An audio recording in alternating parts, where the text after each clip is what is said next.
Hey everyone, and welcome to the video number 3 of the 6-part series Change Your Habits and Getting Things Done. So, today we are going to talk about a very interesting topic that is something to do with your brain and dopamine. Now, you must have vaguely heard this term about dopamine. Dopamine is a neurotransmitter that is in your brain. These are chemicals that are secreted to do various activities, either to allow you to do activities or to help you not do certain things. So, particularly today, we are going to be talking about dopamine and its effects and how it can help you and how it can affect you in adverse ways. Now, I will not say how it cannot help you because every chemical or every neurotransmitter has a role to play. So, now are we using or abusing the role that the neurotransmitter is playing is entirely dependent on us. So, today, when we are going to address something interesting facts about dopamine, is that dopamine is very commonly known as a pleasure chemical. But actually, on contrary to being a pleasure chemical, dopamine is just a neurotransmitter. And what it actually does, scientifically, what it does is that it helps you form a reward system. For example, if you do an activity like in school, when we used to be given homework, and if something is difficult, what would be told to us is that if you finish this work, at the end of this work, you will be rewarded. It may be a toy, it may be a chocolate, or it may be anything else, whatever the reward system is. It may be like having little stars or rank in the class or whatever that is. So right from the childhood, we have been conditioned to a reward and a punishment system. And the reward and the punishment system has formed certain biases in our head.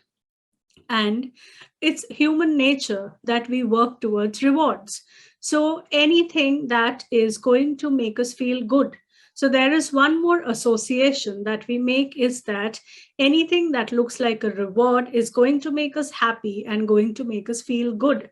So a human nature is very prone to achieve the rewards without an analysis of is this reward going to help me create my life, or is this reward going to affect me in a wrong way? Now, when I say wrong way, is something that doesn't contribute to your life. Okay, there is no right or wrong, there is no good or bad about anything, because as I said, everybody's perception about a certain situation reward is different. So what your dopamine does, in short, as a summary, is that it only creates a reward system.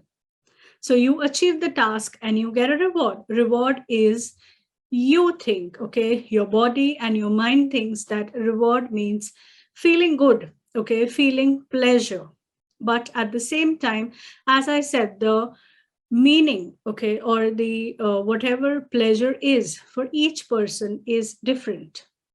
So now, as we move further, what happens here? Okay, so now you, since childhood, you have formed a reward system in your brain that if I do this, I get this, and if I do not get this, means I am not encouraged to do this. That's the flip side of it, that I do not want to do this anymore because it's not pleasurable or it is not rewarding. And also, that is the one of the reason why dopamine is very commonly blamed when it comes to addictions. But that's not the case. You keep repeating an activity till it becomes an obsession just in order for you to feel good or have the reward. But for example, if someone is addicted to abusive substances, is that reward? No, that's deteriorating their health. But what do they feel? Okay, they feel pleasure, they feel whatever they want to feel. If they are using that to drift away from the emotions, if they're using that to escape from the story. Okay, so we are going to weave every video connected to the previous one. Okay, so if they are using that reward system to escape their life, to not do that activity, to feel instant gratification instead of feeling, or inculcating the value of patience inside of them. So this is how we misuse dopamine. We are looking for something known as instant gratification instead of delayed gratification. Delayed gratification is having the patience to wait for the reward to come through. Instant gratification is that doing any activity at that point that is going to instantly make you feel good without thinking of the consequences of the future. Okay, so these are, a little bit of explanation of the terminologies that I have been using. So now, how does this affect your change? Okay, now what is it? What has dopamine to do with your change? So when we talk about change, what does change require?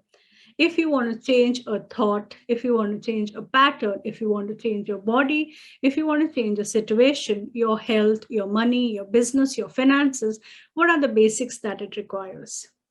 It requires focus, it requires concentration, it requires planning, it requires you to organize yourself, it requires you to take action, okay, and follow through. Now, these qualities, how is it that this neurotransmitter is going to affect those? So, now what happens is that anything that is overstimulated, now, for example, if you're going to keep rubbing the spot beyond a point, it is going to become sore. Okay.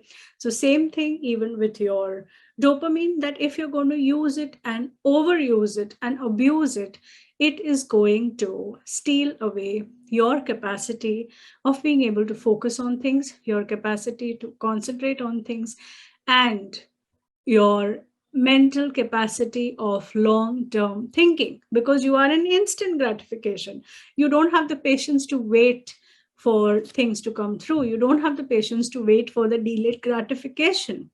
So, now, how does that affect in our practical life, in our personal life? Okay. The very, very common example that comes to my mind right now when we talk about overstimulation of your brain and dopamine being a cause of that is, first thing is your social media. Okay, your social media is definitely a gift, because you can connect with people, you can connect with your people worldwide, you can access information, you have so much of, artificial intelligence that's contributing, and a lot more. But at the same time, you need to know how to use it. You need to know how to use it to your advantage.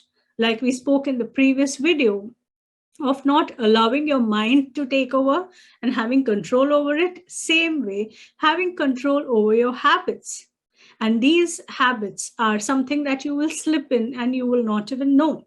So, again, when we took an example of social media, like I am communicating to you through social media, this for me is, an activity which I like and an activity which I use to contribute and facilitate people. But at the same time, if I am invested in how is the video, what is happening, where has it reached, how many likes, who has responded, that is going to overstimulate my brain. It is not going to allow me to disconnect from this world, come back to my real world, and still function. Another example is that many a times it happens that when you wake up in the morning, people just roll over the bed, reach out to their phones, or sometimes the phones are very right next to them, and start mindlessly scrolling Facebook, your news feed, your Instagram. There is a time for it in the day. Or if you don't have, keep a time for it in a day. You, by waking up, so what happens is that everything that you have searched for Google for yesterday, or your most popular, the kind of videos you like that you have already watched, your social medias have an algorithm.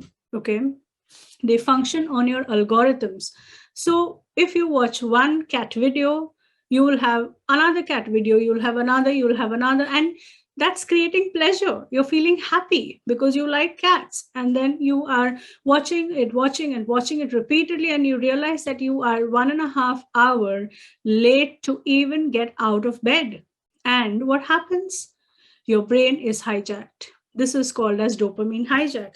You are overstimulated and you do not know how to contain your energies because you are feeling physically tired and you have just woken up an hour back. You are physically tired and mentally drained. So now, okay, I have given you enough explanation of how an overstimulation occurs with dopamine hijack. I want you to go back after watching this video and observe all the activities. Like social media is one example. There might be anything that you are addicted to, there might be any activity that you are overdoing, there might be any cravings that you have, and it could also be food. Okay, so whenever you want to, let us go back to the stories that we started. Okay, so that situation that you took, how do you find an escape route from that situation? Do you reach out to chocolates in your fridge? Do you play games on your mobile or laptop? Do you keep scrolling social media endlessly? Are you worried about how many likes you get? Or what's happening to you? What are your addictions that are hijacking your capacity to think, focus, and concentrate? Because without these traits, without these abilities, you are not going to be able to live an effective, productive life and make changes. So now, for this video, this is all I require is that just analyze and focus on what are the activities that you do which requires instant gratification and that doesn't allow you to have the patience, focus, and concentration for you to pursue your habits that will be productive in your life and make you an effective person. And I will see you soon in the next video. Help Talks are daily health-related talks held at Health Education Library for People, Mumbai, India. For more information visit www.healthlibrary.com. Subscribe to Help Talks channel. Be better informed about your health.